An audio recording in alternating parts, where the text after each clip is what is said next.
स्वागत है आपका डिवाइन वर्स इन हिंदी में। आज हम बात करेंगे एक ऐसी प्रार्थना के तरीके की जो आपकी हर दुआ परमेश्वर तक पहुंचा सकती है। क्या आप भी चाहते हैं कि आपकी प्रार्थनाओं में गहराई और सच्चाई हो? तो इस वीडियो को अंत तक जरूर देखें।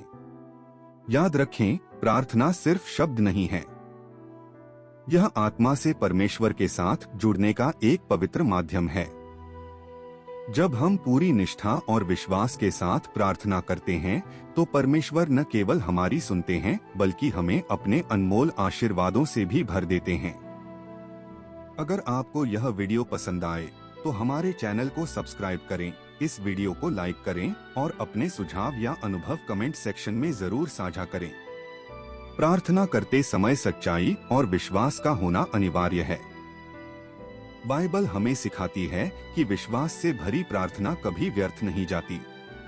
मत्ती 21:22 में लिखा है, जो विश्वास के साथ मांगेगा उसे मिलेगा। इस वचन में छिपा संदेश यह है कि जब हम पूरी निष्ठा और सच्चाई के साथ परमेश्वर के पास आते हैं तो वह हमारी हर दुआ सुनते हैं। एक कहानी याद आती है जो बाइबल के पुराने नियम में एलियाह नबी के जीवन से जुड़ी है। इस्राएल के लोग उस समय परमेश्वर से दूर हो गए थे और बाल नामक देवता की पूजा करने लगे थे। एलियाह ने उनके सामने परमेश्वर की महिमा को दिखाने के लिए एक चमत्कार की प्रार्थना की। उन्होंने कहा, आज यह सिद्ध हो जाए कि इस्राएल में एकमात्र सच्चा परमेश्वर है। एलियाह ने 450 बाल के भविष्यवक्ताओं को चुनौती दी कि वे अपने देवता को पुकारें और देखें कि क्या उनका देवता उन्हें जवाब देता है। बाल के भविष्यवक्ताओं ने सुबह से लेकर शाम तक पुकारा, नाच गाना किया और यहाँ तक कि अपने शरीर को चोट भी पहुँचाई, लेकिन कोई उत्तर नहीं आया। उनके देवता ने उनकी प्रार्थना का जवाब नहीं दिया। तब एलियाह ने अपने विश्वास और सच्चाई के साथ परमेश्वर से प्रार्थना की। उन्होंने यह सुनिश्चित किया कि सब लोग यह समझें कि यह कोई साधारण घटना नहीं है। उन्होंने परमेश्वर के लिए बनाए गए वेदी पर पानी डलवाया, इतना कि वेदी के चारों ओर पानी भर गया। उन्होंने कहा, हे परमेश्वर, अब मैं तेरी महिमा दिखाने के लिए प्रार्थना करता हूँ। यह दिखा दे कि तू ही सच्चा परमेश्वर है और मैं तेरा सेवक हूँ। जैसे ही एलियाह ने अपनी प्रार्थना पूरी की, स्वर्ग से आग गिरी और पूरी वेदी, बलिदान और यहाँ तक कि चारों ओर का पानी भी जलकर खाक हो गया। यह देखकर सभी लोग चकित रह गए और उन्होंने कहा, सच्चा परमेश्वर केवल वही है। यह कहानी हमें सिखाती है कि जब हम पूरी सच्चाई और विश्वास के साथ प्रार्थना करते हैं तो परमेश्वर हमारी सुनते हैं। यह चमत्कार केवल इसलिए संभव हुआ क्योंकि एलियाह को विश्वास था कि परमेश्वर उनकी प्रार्थना का उत्तर देंगे। ऐसी ही एक और कहानी यीशु के जीवन से जुड़ी है।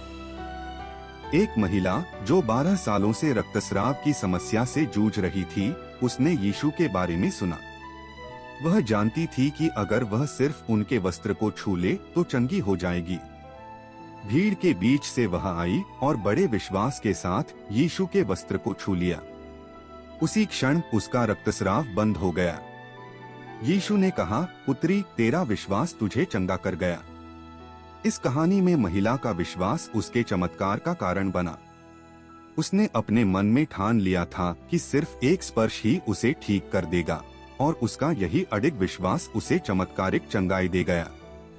हमारी प्रार्थना भी ऐसी ही होनी चाहिए। जब हम अपने दिल और आत्मा से बिना किसी संदेह के परमेश्वर के पास जाते हैं तो वह हमारी सुनते हैं। परमेश्वर का प्रेम और शक्ति इतनी बड़ी है कि वह किसी भी परिस्थिति को बदल सकता है। हमें बस अपनी प्रार्थनाओं में विश्वास बनाए रखना है। तो आज से जब भी आप प्रार्थना करें, इसे पूरे विश्वास और सच्चाई के साथ करें। याद रखें, परमेश्वर आपका दिल देखता है, आपके शब्द नहीं। अगर आपका विश्वास अडिग है तो आपकी हर प्रार्थना का उत्तर मिलेगा। जो विश्वास के साथ मांगेगा उसे मिलेगा। प्रार्थना के लिए कोई विशेष शब्द जरूरी नहीं होते। यह एक ऐसा माध्यम है जो हमारे दिल को सीधे परमेश्वर से जोड़ता है। शब्द तो केवल बाहरी माध्यम हैं, असली शक्ति हमारे मन और आत्मा से निकले भावों में होती है। जब आप प्रार्थना करते हैं तो सबसे पहले अपने दिल को खुला रखें। परमेश्वर को अपनी सारी बातें वैसे ही बताएं जैसे आप अपने सबसे करीबी दोस्त से करते हैं। यह मत सोचें कि आपको प्रार्थना के लिए कोई विशेष भाषा, शैली या शब्दों की आवश्यकता है। आपकी ईमानदारी और सच्चाई ही सबसे बड़ी प्रार्थना है। यीशु मसीह ने हमें यह सिखाया कि प्रार्थना एक सरल लेकिन गहरा अनुभव होना चाहिए। जब उनके शिष्यों ने उनसे पूछा कि वे प्रार्थना कैसे करें, तो उन्होंने उन्हें प्रभु की प्रार्थना सिखाई, जिसे हम लॉर्ड्स प्रेयर के नाम से जानते हैं। इस प्रार्थना का पहला भाग है, हे हमारे पिता जो स्वर्ग में है, तेरा नाम पवित्र माना जाए। मत्ती 6:9-13। यह वाक्य हमें बताता है कि जब हम प्रार्थना करें तो सबसे पहले हमें परमेश्वर की महिमा का स्मरण करना चाहिए। हमें यह समझना चाहिए कि परमेश्वर हमारे पिता हैं। यह रिश्ता केवल नियमों और औपचारिकताओं पर आधारित नहीं है, बल्कि एक गहरे और व्यक्तिगत संबंध पर आधारित है।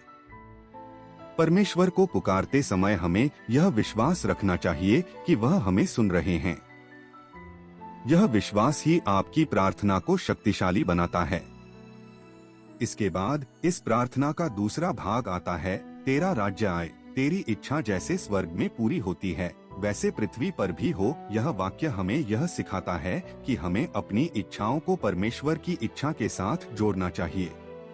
प्रार्थना का उद्देश्य केवल अपनी इच्छाओं की पूर्ति करवाना नहीं है, बल्कि परमेश्वर की योजना को स्वीकार करना है। जब हम प्रार्थना करते हैं तो हमें अपने मन और आत्मा को पूरी तरह से परमेश्वर के प्रति समर्पित करना चाहिए। यह समर्पण एक ऐसी अवस्था है जहां हम अपनी चिंताओं, परेशानियों और इच्छाओं को परमेश्वर के चरणों में रख देते हैं। इससे हमारी प्रार्थना अधिक गहरी और सच्ची बनती है। बहुत से लोग सोचते हैं कि प्रार्थना करते समय उन्हें कुछ विशिष्ट शब्दों या वाक्यांशों का उपयोग करना चाहिए, लेकिन ऐसा नहीं है। बाइबल में लिखा है कि जब आप प्रार्थना करते हैं तो आपके शब्दों से ज्यादा महत्वपूर्ण आपका दिल है। प्रभु ने हमें यह भी सिखाया कि प्रार्थना को दिखावे का माध्यम न बनाएं। प्रार्थना को अपनी आत्मा की आवाज बनने दें। जब आप प्रार्थना करें तो पहले अपने मन को शांत करें। कुछ क्षण रुकें, गहरी सांस लें और अपने विचारों को एकत्रित करें। फिर अपने दिल की सारी बातें परमेश्वर को बताएं। अगर आपके पास शब्द नहीं हैं, तो भी चिंता मत करें। बाइबल में लिखा है कि जब हम नहीं जानते कि हमें कैसे प्रार्थना करनी चाहिए, तो पवित्र आत्मा हमारे लिए प्रार्थना करता है। प्रार्थना के दौरान अपने शब्दों को अधिक सरल और सच्चा रखें। जैसे, हे परमेश्वर, मुझे आज आपकी मदद की जरूरत है। मेरे दिल में बहुत दर्द है और मैं नहीं जानता कि क्या करना चाहिए। कृपया मेरा मार्गदर्शन करें। यह एक साधारण प्रार्थना है, लेकिन इसमें आपकी पूरी सच्चाई और भावनाएं होती हैं। प्रार्थना करते समय यह भी महत्वपूर्ण है कि आप परमेश्वर के साथ एक गहरा और व्यक्तिगत संबंध महसूस करें। उन्हें केवल एक दूरस्थ सत्ता के रूप में न देखें, बल्कि उन्हें अपने जीवन के केंद्र में रखें। जब आप प्रभु की प्रार्थना को दोहराते हैं, तो इसे केवल शब्दों के रूप में न कहें। हर शब्द के अर्थ को समझें और उसे अपने जीवन में लागू करें। जब आप कहते हैं, हे हमारे पिता, तो यह याद रखें कि आप केवल अपने लिए नहीं, बल्कि पूरी मानवता के लिए प्रार्थना कर रहे हैं। यह प्रार्थना न केवल व्यक्तिगत है, बल्कि सामूहिक भी है। इसलिए प्रार्थना करते समय सबसे पहले अपने मन और आत्मा को परमेश्वर के सामने खोल दें। अपने आप को पूरी तरह से सच्चा रखें। अपने दिल से परमेश्वर को पुकारें और यकीन मानें, वह आपकी हर बात को सुनेंगे। आपका विश्वास और समर्पण ही आपकी प्रार्थना को फलदायी बनाता है। आत्मा से प्रार्थना करना एक ऐसा अनुभव है जो शब्दों से परे होता है। यह केवल वचनों का उच्चारण नहीं, बल्कि आपके हृदय और आत्मा की पुकार होती है। जब हम प्रार्थना करते हैं, तो यह हमारे और परमेश्वर के बीच एक आत्मिक संबंध का निर्माण करता है। इस प्रक्रिया में हमारी भावनाएं, हमारी इच्छाएं और हमारा समर्पण पूरी तरह से परमेश्वर के सामने खुल जाते हैं। आत्मा से प्रार्थना करने का अर्थ है पूरी निष्ठा और समर्पण के साथ अपने आप को परमेश्वर के चरणों में समर्पित करना। रोमियो 8:26 में लिखा है, आत्मा हमारी दुर्बलताओं में हमारी सहायता करता है। जब हम नहीं जानते कि हमें कैसे प्रार्थना करनी चाहिए, तो आत्मा खुद हमारे लिए विनती करता है। इस वचन में एक गहरी सच्चाई छिपी है। अक्सर जीवन के कठिन समय में जब हमें शब्द नहीं मिलते, जब हमारा मन असमंजस में होता है, तब आत्मा हमारी ओर से प्रार्थना करता है। यह परमेश्वर का उपहार है जो हमें आश्वासन देता है कि हम कभी अकेले नहीं हैं। आत्मा से प्रार्थना करने के लिए सबसे पहले हमें अपने मन और आत्मा को शांत करना होता है। यह एक ऐसा समय होता है जब हम अपने रोजमर्रा की चिंताओं और उलझनों को अलग रखकर परमेश्वर की उपस्थिति में आते हैं। इसे महसूस करना आसान नहीं है, क्योंकि हमारा मन अक्सर भटक जाता है। लेकिन जब हम बार बार अभ्यास करते हैं, तब यह प्रक्रिया स्वाभाविक हो जाती है। परमेश्वर से जुड़ने के लिए आपको सबसे पहले अपने दिल की गहराइयों में झांकना होगा। वहां आपको वो सच्चाई मिलेगी जो आपके और परमेश्वर के बीच की बाधाओं को दूर कर सकती है। आत्मा से प्रार्थना का एक और महत्वपूर्ण पहलू यह है कि इसे बिना किसी स्वार्थ या शर्त के किया जाए। जब आप पूरी तरह से समर्पण करते हैं, तब आप देखेंगे कि कैसे परमेश्वर की उपस्थिति आपके जीवन में अद्भुत रूप से कार्य करती है। आत्मा से प्रार्थना करना एक ऐसा अनुभव है जिसमें आप महसूस करते हैं कि आप अकेले नहीं हैं। आपके हर शब्द, हर भावना और हर विचार को परमेश्वर सुन रहे हैं। कभी कभी जब हम बोल नहीं सकते, तो हमारी खामोशी भी प्रार्थना बन जाती है।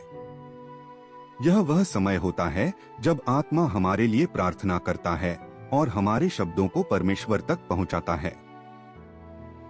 इस तरह की प्रार्थना के दौरान हमें अपनी अपेक्षाओं को एक तरफ रखना होता है और पूरी तरह से परमेश्वर पर भरोसा करना होता है।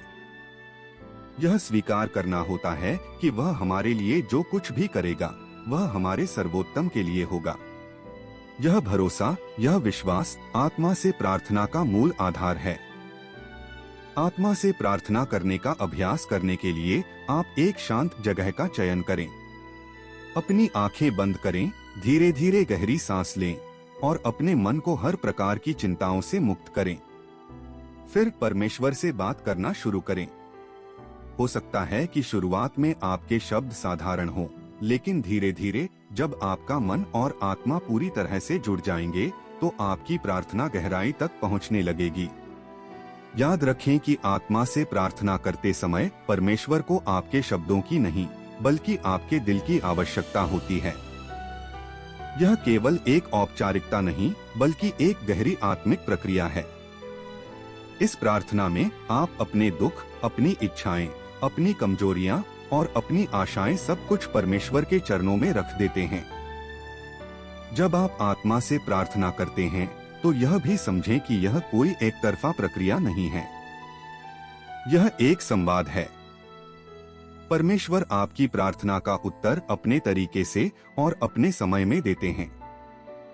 कभी कभी वह तुरंत जवाब देते हैं और कभी कभी आपको इंतजार करना पड़ता है। लेकिन यह सुनिश्चित है कि वह आपकी हर प्रार्थना सुनते हैं। आत्मा से प्रार्थना करना आपको यह समझने में मदद करता है कि परमेश्वर के साथ आपका रिश्ता कितना व्यक्तिगत और गहरा है। यह आपको उस शांति और आनंद का अनुभव कराता है जो दुनिया की कोई चीज नहीं दे सकती। यह एक अद्भुत एहसास है कि जब आप प्रार्थना करते हैं, तो स्वर्ग के दरवाजे आपके लिए खुल जाते हैं। इसलिए जब भी आप प्रार्थना करें, आत्मा से करें। यह केवल एक क्रिया नहीं, बल्कि परमेश्वर के साथ गहरा जुड़ाव है। यह वह समय है जब आप अपनी सभी चिंताओं, सभी दर्द और सभी खुशियों को परमेश्वर के चरणों में रख सकते हैं। और जैसे ही आप यह करते हैं, आपको एहसास होगा कि आप अकेले नहीं हैं। परमेश्वर हमेशा आपके साथ हैं। ध्यान और शांति के बिना प्रार्थना एक अधूरी प्रक्रिया बन जाती है। जब हम प्रार्थना करते हैं तो यह जरूरी है कि हमारा मन शांत और स्थिर हो। प्रार्थना के दौरान शांति का महत्व इसलिए है क्योंकि यह हमें परमेश्वर की उपस्थिति में लेकर जाती है। शांति हमारे मन को साफ करती है और हमें आत्मा के स्तर पर परमेश्वर से जुड़ने में मदद करती है। यह वही समय है जब हम अपनी चिंताओं को भूलकर पूरी तरह परमेश्वर पर ध्यान केंद्रित करते हैं। सोचिए, जब हम एक व्यस्त और शोरगुल भरे माहौल में किसी से बात करने की कोशिश करते हैं, तो क्या हम पूरी तरह से उस बातचीत में शामिल हो पाते हैं? नहीं। ठीक उसी तरह जब हम बिना शांति के प्रार्थना करते हैं, तो हमारा मन इधर-उधर भटकता रहता है। हम पूरी तरह से अपनी भावनाओं और विचारों को परमेश्वर के सामने व्यक्त नहीं कर पाते। ध्यान और शांति के लिए सबसे पहला कदम है एक शांत जगह का चुनाव करना। ऐसी जगह जहां किसी भी तरह का शोर न हो और आप खुद को सहज महसूस करें। यह आपका घर का एक कोना हो सकता है, किसी पार्क का शांत हिस्सा, या कहीं भी जहां आप अकेले और शांति में हो सकें। यह जगह आपको मानसिक और आध्यात्मिक रूप से तैयार करने में मदद करेगी। जब आप अपनी जगह चुन लें, तो अपनी सांसों पर ध्यान केंद्रित करें। धीमी और गहरी सांस लें। यह प्रक्रिया न केवल आपके शरीर को आराम देती है, बल्कि आपके दिमाग को भी शांत करती है। गहरी सांस लेने से आपका ध्यान आपके भीतर केंद्रित होता है और बाहरी दुनिया की हलचल से हट जाता है। हर सांस के साथ आप महसूस करेंगे कि आप अपने दिल और आत्मा को परमेश्वर के करीब ला रहे हैं। प्रार्थना के दौरान शांति बनाए रखने के लिए यह भी जरूरी है कि आप अपने विचारों को नियंत्रण में रखें। कई बार ऐसा होता है कि प्रार्थना करते समय हमारे मन में विभिन्न विचार आने लगते हैं। यह स्वाभाविक है, लेकिन इस समय हमें कोशिश करनी चाहिए कि हम अपने विचारों को भटकने न दें। इसके लिए आप एक प्रार्थना मंत्र या कोई पवित्र वचन अपने मन में दोहरा सकते हैं। यह मंत्र आपके ध्यान को केंद्रित रखेगा और आपको शांति बनाए रखने में मदद करेगा। इसके अलावा ध्यान और शांति को बढ़ाने के लिए एक और तरीका है, अपने दिल की बात परमेश्वर से कहें। अपने मन की सभी भावनाओं, चिंताओं और इच्छाओं को खुलकर परमेश्वर के सामने रखें। जब आप ऐसा करते हैं, तो आपको एक अद्भुत शांति का अनुभव होगा। ऐसा लगेगा जैसे आपने अपनी सभी परेशानियों का बोझ परमेश्वर के चरणों में रख दिया हो। यह आत्मा के स्तर पर जुड़ने का एक गहरा अनुभव है। ध्यान और शांति को बनाए रखने के लिए नियमितता भी बहुत महत्वपूर्ण है। प्रार्थना को अपनी दिनचर्या का हिस्सा बनाएं। यह जरूरी नहीं कि आप लंबे समय तक प्रार्थना करें, लेकिन जो भी समय आप दें, उसे पूरी निष्ठा और शांति के साथ दें। यह नियमितता आपको प्रार्थना में गहराई और स्थिरता प्रदान करेगी। शांति को बढ़ाने के लिए आप संगीत का भी सहारा ले सकते हैं। धीमे और सुकून देने वाले भजन सुनते हुए प्रार्थना करना एक अद्भुत अनुभव हो सकता है। संगीत आपके मन को शांत करता है और प्रार्थना के माहौल को और भी पवित्र बना देता है। ध्यान और शांति न केवल आपकी प्रार्थना को प्रभावी बनाते हैं, बल्कि यह आपके जीवन में भी एक सकारात्मक बदलाव लाते हैं। आप महसूस करेंगे कि प्रार्थना के समय का ध्यान और शांति आपके दिन भर के तनाव और बेचैनी को कम करने में मदद करते हैं। यह आपके भीतर एक नई ऊर्जा और उत्साह भर देता है। तो अगली बार जब आप प्रार्थना करें, तो एक शांत जगह चुनें, अपनी सांसों पर ध्यान दें, अपने दिल की बात परमेश्वर से कहें और इस पूरे अनुभव को गहराई से महसूस करें। यह प्रक्रिया न केवल आपको परमेश्वर के करीब लाएगी, बल्कि यह आपके जीवन में आत्मिक शांति और संतुलन भी लाएगी। धन्यवाद। प्रार्थना हमारे आध्यात्मिक जीवन का एक अनिवार्य हिस्सा है। जब हम अपने दिल की गहराइयों से परमेश्वर को धन्यवाद देते हैं, तो यह न केवल हमारे और परमेश्वर के बीच के रिश्ते को मजबूत करता है, बल्कि हमें यह भी याद दिलाता है कि हम जो कुछ भी हैं और जो कुछ भी हमारे पास है, वह सब परमेश्वर की कृपा का परिणाम है। बाइबल में बार बार धन्यवाद प्रार्थना का महत्व बताया गया है। फिलिप्पियों 4:6 में लिखा है, चिंता मत करो, बल्कि हर बात में धन्यवाद के साथ अपनी याचना परमेश्वर को बताओ। यह पद हमें सिखाता है कि चाहे हमारी स्थिति कैसी भी हो, हमें परमेश्वर के प्रति आभार प्रकट करना नहीं भूलना चाहिए। धन्यवाद प्रार्थना का अर्थ यह नहीं है कि हम केवल उन चीजों के लिए शुक्रिया करें जो हमें खुशी देती हैं, बल्कि उन मुश्किल परिस्थितियों के लिए भी धन्यवाद दें जो हमें मजबूत बनाती हैं और हमारी आत्मा को विकसित करती हैं। सोचिए, जब हम सुबह उठते हैं तो यह खुद ही एक बड़ा आशीर्वाद है। हमारी सांसें चल रही हैं, हमारे पास जीने के लिए एक और दिन है। यह सब परमेश्वर की कृपा से संभव है। क्या आपने कभी सोचा है कि कितनी बार हमने अपनी रोजमर्रा की जिंदगी में छोटी छोटी चीजों के लिए परमेश्वर का धन्यवाद किया है? जैसे ताजी हवा में सांस लेना, सूरज की रोशनी या अपने परिवार और दोस्तों के साथ बिताया गया समय। अक्सर हम इन चीजों को सामान्य मान लेते हैं और इनके लिए परमेश्वर को धन्यवाद देना भूल जाते हैं। धन्यवाद प्रार्थना हमारे दिल और दिमाग को विनम्र बनाती है। यह हमें याद दिलाती है कि हम अपने दम पर कुछ नहीं कर सकते। हर अच्छी चीज, हर सफलता, हर खुशी और यहाँ तक कि हर चुनौती भी परमेश्वर की योजना का हिस्सा है। जब हम धन्यवाद प्रार्थना करते हैं तो हम परमेश्वर के प्रति अपनी निर्भरता को स्वीकार करते हैं। यह स्वीकृति हमारे भीतर गर्व और आत्मनिर्भरता को खत्म करती है और हमें सच्चे विश्वास की ओर ले जाती है। धन्यवाद प्रार्थना के माध्यम से हम परमेश्वर के आशीर्वादों को पहचानते हैं। यह एक अभ्यास है जो हमें नकारात्मकता से दूर करता है और सकारात्मकता की ओर ले जाता है। जब हम मुश्किल समय का सामना कर रहे होते हैं तो धन्यवाद प्रार्थना हमें उस समय के सकारात्मक पहलुओं को देखने में मदद करती है। उदाहरण के लिए, यदि आप किसी कठिन परिस्थिति में हैं, तो इसके लिए धन्यवाद करें कि परमेश्वर ने आपको इसे सहने की शक्ति दी।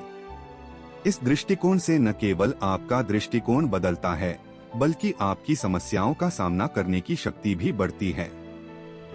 बाइबल में यह भी कहा गया है कि धन्यवाद देने से परमेश्वर के साथ हमारा संबंध मजबूत होता है। जब हम परमेश्वर को धन्यवाद देते हैं तो यह हमारे विश्वास को बढ़ाता है।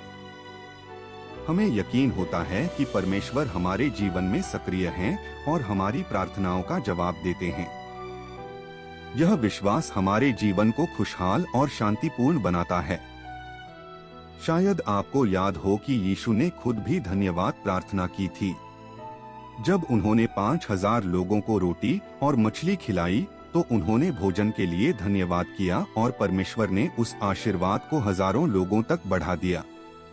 यह हमें सिखाता है कि धन्यवाद प्रार्थना केवल व्यक्तिगत नहीं है, बल्कि यह हमारे आसपास के लोगों को भी प्रभावित कर सकती है। जब हम अपने जीवन में परमेश्वर के आशीर्वाद के लिए आभार प्रकट करते हैं तो यह दूसरों के लिए प्रेरणा का स्रोत बनता है। धन्यवाद प्रार्थना हमारे जीवन को और भी समृद्ध बना सकती है। यह हमें सिखाती है कि हर चीज में आशीर्वाद को पहचानें, चाहे वह बड़ा हो या छोटा। जब हम इस अभ्यास को अपने जीवन का हिस्सा बनाते हैं तो हम अपनी परेशानियों को हल्का महसूस करते हैं और अपनी खुशियों को बढ़ा पाते हैं। यह हमें हर दिन के लिए आभारी बनाता है और हमें जीवन की सच्ची सुंदरता दिखाता है। तो अगली बार जब आप प्रार्थना करें तो केवल अपनी याचनाओं और समस्याओं को ही परमेश्वर के सामने न रखें। पहले उन चीजों के लिए धन्यवाद दें जो आपने पहले ही प्राप्त की हैं। यह आपको न केवल एक बेहतर प्रार्थना करने वाला बनाएगा, बल्कि एक बेहतर इंसान भी बनाएगा। याद रखें, एक आभारी दिल ही सच्चे आनंद का स्रोत है। हे परमेश्वर, मैं तेरा धन्यवाद करता हूँ कि तूने मुझे यह जीवन दिया। तूने मेरी सभी जरूरतों को पूरा किया। मेरे पास जो कुछ भी है वह तेरी कृपा का फल है। मेरे दिल में हमेशा तेरे प्रति आभार और प्रेम बना रहे। आमीन। हमारी प्रार्थना का जवाब कभी कभी हमारी इच्छा के अनुसार नहीं होता, बल्कि परमेश्वर की योजना के अनुसार होता है। यह एक ऐसा सत्य है जिसे स्वीकार करना आसान नहीं होता, क्योंकि हम अक्सर अपने जीवन में तुरंत समाधान और अपनी इच्छाओं के पूरा होने की उम्मीद रखते हैं। लेकिन परमेश्वर की इच्छा में जो गहराई और ज्ञान है, वह हमारी समझ से परे है। यीशु मसीह ने हमें इस सत्य को अपने जीवन में जीकर सिखाया। गेतसमनी के बगीचे में जब यीशु अपने सबसे कठिन समय से गुजर रहे थे, उन्होंने प्रार्थना की, हे मेरे पिता, यदि यह हो सके तो यह कटोरा मुझसे टल जाए, तो भी जैसा मैं चाहता हूँ वैसा नहीं, परंतु जैसा तू चाहता है वैसा हो।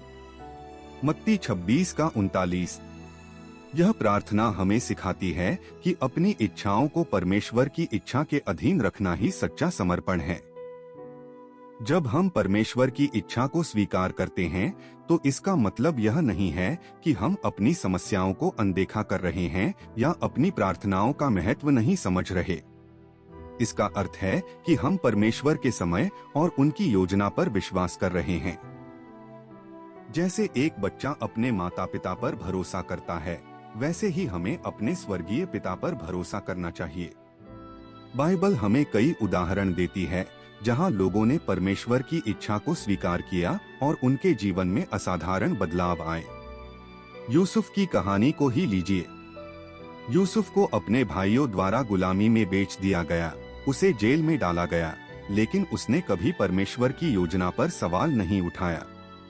अंततः यूसुफ मिस्र का प्रधान बना और उसने अपने परिवार और पूरे देश को भूख से बचाया।